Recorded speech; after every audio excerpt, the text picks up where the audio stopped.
Hi, வணக்கம். வாழ்க்கை ரொம்ப அழகானதாக அமையற்றும். ஸோ லேட் ப்ளூமர்ஸ் லேட்டஸ்ட் லேர்னிங்கில் another latest negative news. Yes, it's a negative news, it's a sad news, but still அந்த செய்தி ஒரு கேள்வியை கொடுத்துட்டு போயிருக்கு. ஒர்க் ப்ரெஷர் தாங்க முடியாமல் சென்னை டெக்கி சூசைட் அப்படின்னு. அதை தொடர்ந்து பார்த்தப்போ ஒர்க் ப்ரெஷர் தாங்க முடியாமல் நிறைய suicide newses different places in different Jio locations and different countries நடந்திருக்கு. இது நடந்த உடனே என் மனசுக்குள்ள ஒரு கேள்வி, ஒர்க் ப்ரெஷர் தான் ஒரு மனுஷனை சூசைட் அளவுக்கு தூண்டுதா, இல்லை ஒர்க் லைஃப் பேலன்ஸ் மிஸ் ஆகிறது தான் தூண்டுதா அப்படின்னு.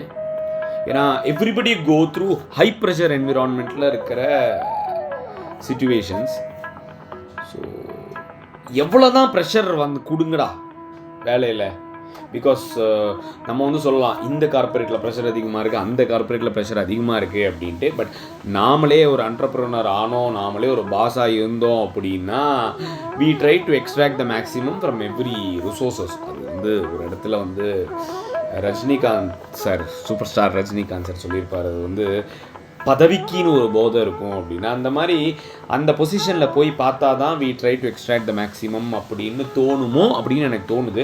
Because there is no free lunch and everybody wants to make high profitங்கக்கூடிய ஒரு வியாபார உலகத்தில் தான் நம்ம இருக்கோம்.